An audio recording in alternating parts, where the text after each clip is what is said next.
எம்ஜிஆர் போல வந்து இந்த ஸ்டெப்பு போட்டு டான்ஸ் ஆடுறது இப்படிங்கிறது இந்த மாதிரி இந்த எம்ஜிஆர் ரெஃபரன்ஸை விஜய் ஆரம்ப கட்டத்திலிருந்தே வச்சுக்கிட்டு வந்துகிட்டே இருந்திருக்காரு. பாட்டி புரட்சி தலைவர் எம்ஜிஆர் அவர்கள் வந்து எதிர்காலம் வரும் என் கடமை வரும் இந்த கூட்டத்தின் ஆட்டத்தை ஒழிப்பேன். திருச்சி மக்களை நீங்க கேட்கும்போது இதுக்கு முன்னாடி எப்பங்க நீங்க இந்த மாதிரி ஒரு கூட்டத்தை பார்த்தீங்க?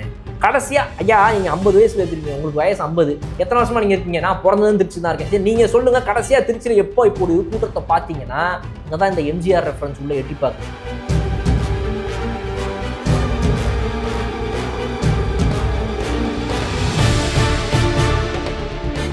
இன்னைக்கு எம்ஜிஆர் அவர்களுக்கு அப்புறமா இப்படிப்பட்ட ஒரு கூட்டத்தை நான் இவருக்கு தாங்க பார்க்கிறேன். திருச்சியோ அரியலூரோ பெரம்பலூரோ இப்படிப்பட்ட ஒரு வருகையை விஜய் அவர்களுக்கு கொடுக்கும்னு விஜய் கனவுல கூட நினைச்சு பார்த்துருக்க மாட்டாரு. திருச்சி மீட்டிங் அப்புறமா அப்படியே லைட்டா பேக் அடிச்சு சைலண்டா இருக்கிறாங்க. அப்போ எல்லாருக்கும் புரிய ஆரம்பிச்சிருக்கு, இவர் ஒரு மிகப்பெரிய பொலிட்டிக்கல் ஃபோர்ஸா இந்த டிசம்பர் மாதம் முடிவில் வருவார். எழுதி வச்சுக்க. 2026ல 2 பேருக்கு நடுவுல தான் போட்டியே. இந்தா எங்கே போகணும் அந்தாமா, இன்னைக்கு ஐயா கூட்டம் வருது, வா வா கூட்டம் வந்துடுவாங்க.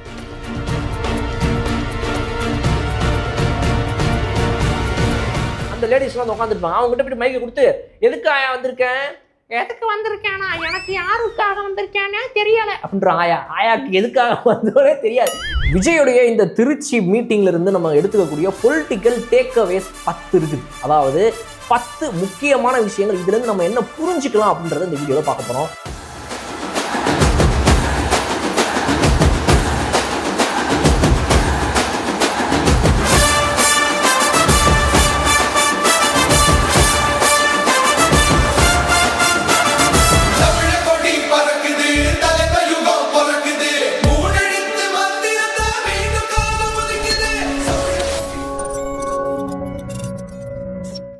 கலர் கண்ணாடி வாய்ஸ் நேயர்களுக்கு வணக்கம். முதல் விஷயம், கிரவுடு.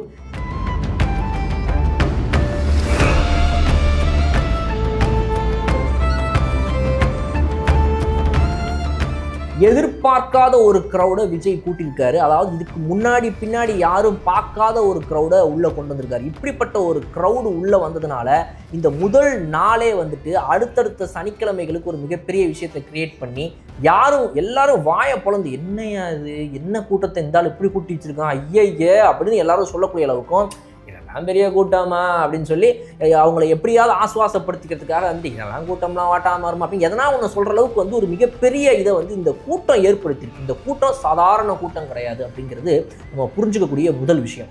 இரண்டாவது விஷயம், இந்த எம்ஜிஆர் ரெஃபரன்ஸ்னு விஜய் அவர்களை எங்கேயாவது சொல்லிக்கிட்டே வர்றாரு. அவருடைய திரைப்படங்கள்ல இருந்தே சொல்லிட்டு வருவார், எம்ஜிஆர் போல வந்து இந்த ஸ்டெப்பு போட்டு டான்ஸ் ஆடுறது இப்படிங்கிறது இந்த மாதிரி இந்த எம்ஜிஆர் ரெஃபரன்ஸை விஜய் ஆரம்ப கட்டத்திலிருந்தே வச்சுக்கிட்டு வந்துகிட்டே இருந்திருக்காரு. அதே போல தான் வந்து பார்த்தீங்கன்னா அவருடைய படங்கள்லையுமே வந்து இந்த அக்கா சென்டிமெண்ட், அண்ணன் தங்கச்சி சென்டிமெண்ட்டு இந்த மாதிரி வந்து எம்ஜிஆர் பாணி அப்படியே தொட்டு வந்தவர் இதுலேயும் அந்த எம்ஜிஆர் பாணியில் வந்திருக்காரு. அவர் சொல்வது போலயே வந்து பார்த்தீங்கன்னா அடுத்த எம்ஜிஆர் நான் தாண்டான்னு அவரே சொன்னால் மட்டும் பார்த்தா ஏதாவது நடக்கணும்ல. இதில் என்ன நடக்குதுன்னா, திருச்சி மக்களை நீங்கள் கேட்கும்போது இதுக்கு முன்னாடி எப்போங்க நீங்கள் இந்த மாதிரி ஒரு கூட்டத்தை பார்த்தீங்க? கடைசியா ஐயா நீங்க 50 வயசுல இருக்கீங்க, உங்களுக்கு வயசு 50, எத்தனை வருஷமா நீங்க இருக்கீங்க? நான் பிறந்ததும் திருச்சி தான் இருக்கேன். சரி நீங்க சொல்லுங்க, கடைசியா திருச்சியில எப்போ இப்போ ஒரு கூட்டத்தை பார்த்தீங்கன்னா இங்கதான் இந்த எம்ஜிஆர் ரெஃபரன்ஸ் உள்ள எட்டி பார்க்குது. இதுக்கு முன்னாடி கமலஹாசன் அரசியல் வச்சு ஆரம்பிச்சப்போ வந்தாருங்க, ஒரு பெரிய கூட்டம் இல்லைங்க. விஜயகாந்த் ஆரம்பிச்சப்போ வந்தாருங்க, ஓரளவு கூட்டம் இருந்துச்சுங்க. சரத்குமார் இவரெல்லாம் வந்தாருங்க, அதெல்லாம் ஒரு பெரிய கூட்டம் கிடையாதுங்க. ஆனால் எனக்கு நல்லா நினைவு இருந்து இந்த எம்ஜிஆர் அவர்கள் ஒரு தடவை திருச்சிக்கு வந்தப்போ ஒரு பெரிய கூட்டம் வந்துச்சுங்க அப்படின்னு. இன்னைக்கு எம்ஜிஆர் அவர்களுக்கு அப்புறமா இப்படிப்பட்ட ஒரு கூட்டத்தை நான் இவருக்கு தாங்க பார்க்குறேன் அப்படின்னு பல பேர் சொல்வதாகவும், அதையும் தாண்டி அதிகபட்சமான பேர் இப்படிப்பட்ட ஒரு கூட்டத்தை நான் பிறந்ததுலேருந்து ஒரு அரசியல் தலைவருக்கு என் திருச்சியில் பார்த்ததே இல்லை அப்படின்னு சொல்லக்கூடிய அளவுக்கு அந்த எம்ஜிஆர் ரெஃபரன்ஸை திரும்ப கொண்டு வந்திருக்காரு விஜய் அவர்கள். மூன்றாவது விஷயம், இந்த கூட்டம் எதுக்காக சேருது அப்படிங்கிறது தான் மிகப்பெரிய ஒரு பொலிட்டிக்கல் டேக்அவே. இதை நம்ம புரிஞ்சுக்கணும். அரசியலை ஒத்து கவனிக்கக்கூடிய நம்மளை போன்ற அனைவர்களும் புரிஞ்சுக்க வேண்டிய விஷயம், இந்த கூட்டம் எதுக்கு வருது?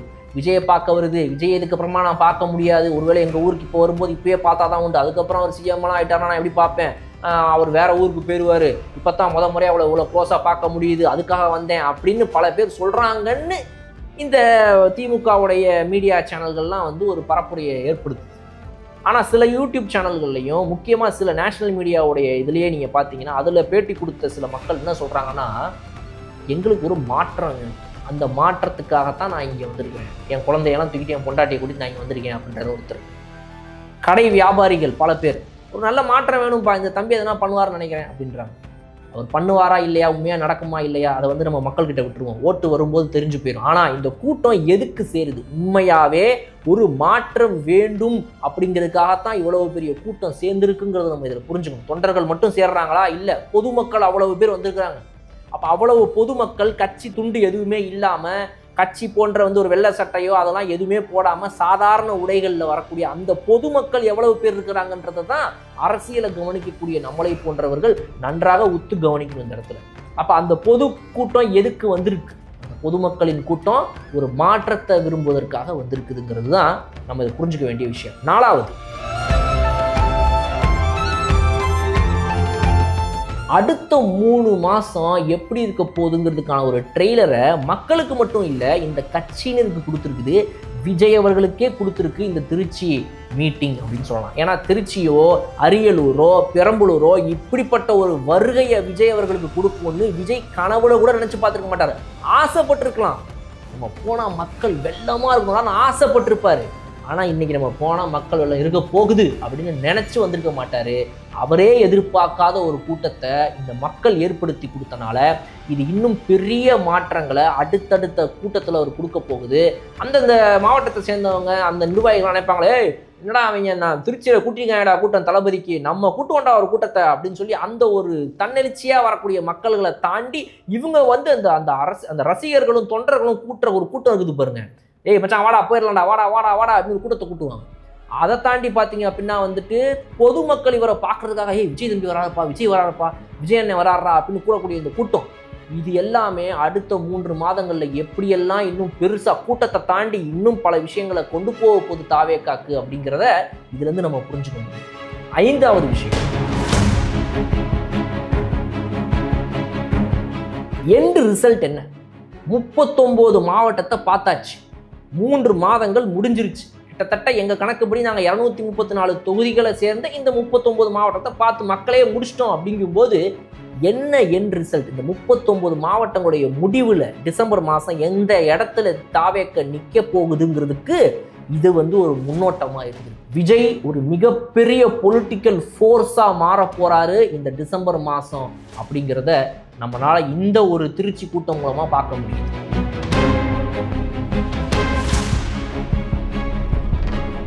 சும்மா வருவாருப்பா, ஏதாவது காட்டுவாருப்பா, சினிமாக்காரன் வந்தால் கூட்டம் சேரும்ப்பா அப்படி இப்படின்னு சொன்னவங்கலாம் இந்த திருச்சி மீட்டிங்க்கு அப்புறமா அப்படியே லைட்டாக பேக் அடிச்சு சைலண்ட்டாக இருக்கிறாங்க.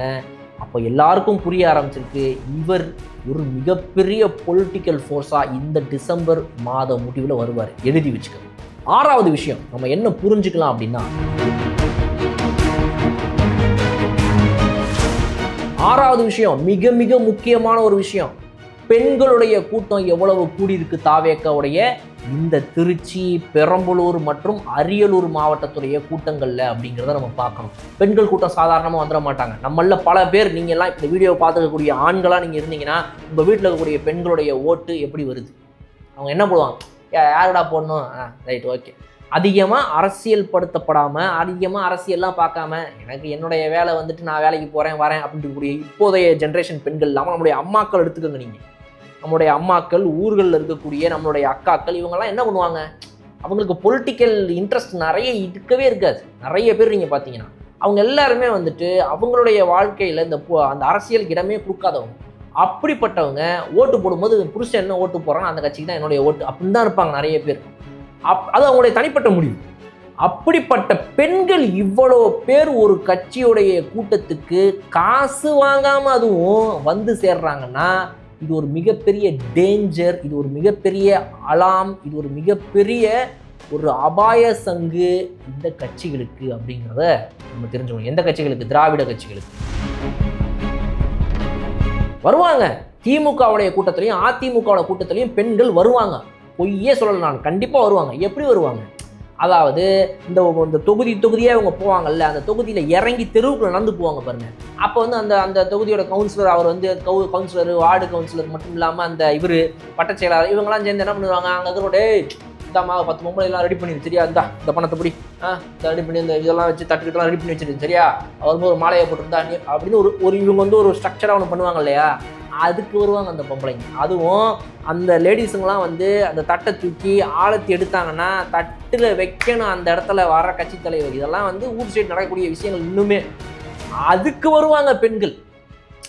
தட்டில் காசு போடுவார் இவர், ரைட்டு ஓகே முடிஞ்சு போச்சு சூப்பர், உனக்கு தான் 500 எனக்கு தான் 500 இந்தா அப்படின்னு அதுக்கு வருவாங்க.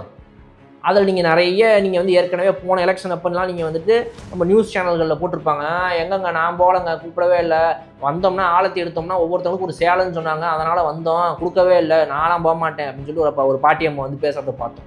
இதுக்கு வருவாங்க. இன்னொன்று நெக்ஸ்ட்டு வருவாங்க பாட்டியம்மாங்களாம் வருவாங்க. யார் அப்படின்னா இந்த தினக்கூலிகளுக்கு போகக்கூடிய அந்த பாட்டியம்மாங்களாம் பிடிச்சி கூட்டு வந்துருவாங்க. இந்தா எங்கேயும் போகணும், அந்தாம்மா இன்னைக்கு ஐயா வராரு, கூட்டம் வருது, வா அது கூட்டு வந்துருவாங்க. அந்த லேடிஸ்லாம் வந்து உட்காந்துருப்பாங்க. அவங்ககிட்ட போய் மைக்கை கொடுத்து எதுக்கு ஆயா வந்திருக்கேன், எதுக்கு வந்திருக்கேனா, எனக்கு யாருக்காக வந்திருக்கானே தெரியல அப்படின்ற ஆயாக்கு எதுக்காக வந்தோடனே தெரியாது.